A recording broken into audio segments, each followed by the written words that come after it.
Halo semuanya. Pernah tidak sih kalian bayangin gimana jadinya Indonesia kalau para pahlawan kita dulu tidak nekat berjuang? Pastinya ceritanya bakal beda banget. Nah, di video kali ini, kita bakal bahas sisi lain dari perjuangan Kapitan Patimura yang jarang diketahui orang. Penasaran? Yuk, kita bedah. Sebelum kita lanjut ceritanya, alangkah baiknya klik tombol subscribe dan aktifkan loncengnya. Banyak yang mengenal wajahnya di lembaran uang Rp1.000 lama. Namun, tahukah kalian bahwa di balik sorot matanya yang tegas, tersimpan kisah perjuangan yang membuat gemetar nyali penjajah Belanda? Dari tanah Maluku yang kaya akan rempah, seorang pria bangkit memimpin ribuan rakyat dengan parang di tangan dan semangat yang tak bisa dipadamkan. Hari ini, kita akan menyelami kisah lengkap sang legenda, Kapitan Patimura. Inilah kisah keberanian, taktik jenius, hingga pengkhianatan yang mengakhiri hidupnya. Lahir dengan nama Thomas Matulesi pada 8 Juni 1783 di Saparua, ia bukan sekadar pemuda biasa. Thomas adalah seorang mantan tentara, berpangkat sersan mayor dinas di militer Inggris. Pengalaman inilah yang membuatnya paham betul bagaimana cara kerja militer bangsa Eropa. Saat kekuasaan Maluku diserahkan kembali dari Inggris ke tangan Belanda, penderitaan rakyat dimulai. Kerja paksa kembali diberlakukan, dan harga rempah-rempah ditekan habis-habis. Rakyat Maluku butuh pemimpin, dan pilihan itu jatuh pada Thomas. Dalam sebuah pertemuan rahasia di hutan kayu putih, ia dinobatkan menjadi Kapitan Patimura.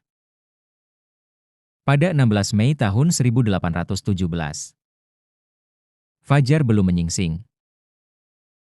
Namun Patimura bersama sahabat setianya, seperti Antonir Hebok dan Philip Latumahina, sudah mengepung benteng Duurstede. Dengan taktik yang rapi, mereka menyerbu benteng tersebut. Hanya dalam waktu singkat, benteng yang dianggap mustahil ditembus itu jatuh ke tangan rakyat. Residen Van den Berry tewas di tempat. Kemenangan ini bukan hanya soal wilayah, tapi soal harga diri rakyat Maluku yang kembali tegak. Patimura tidak sendirian. Di sampingnya berdiri Melchior Kesaulia, yang cerdas menyusun organisasi pasukan, serta sang pejuang senior Paulus Tiahahu.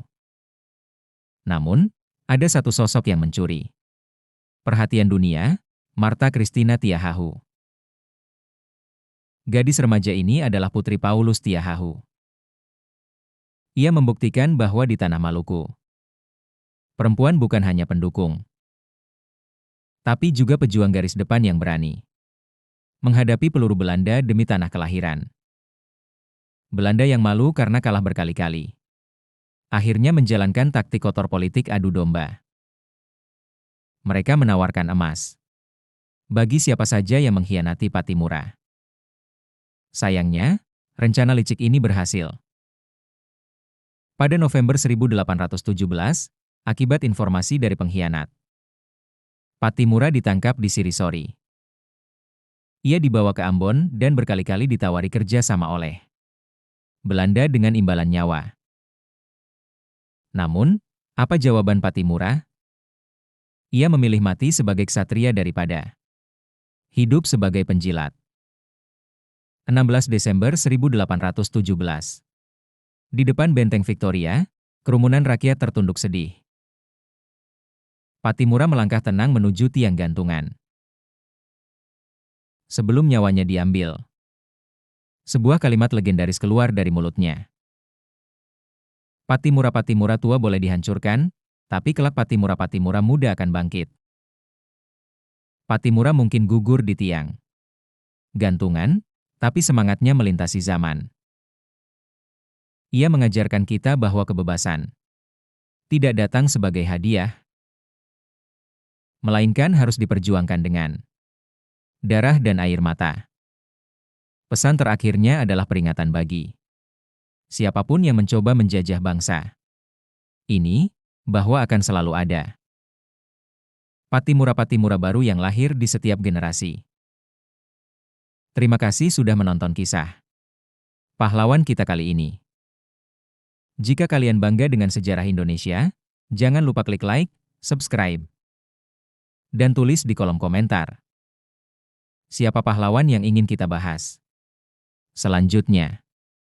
Sampai jumpa di video berikutnya.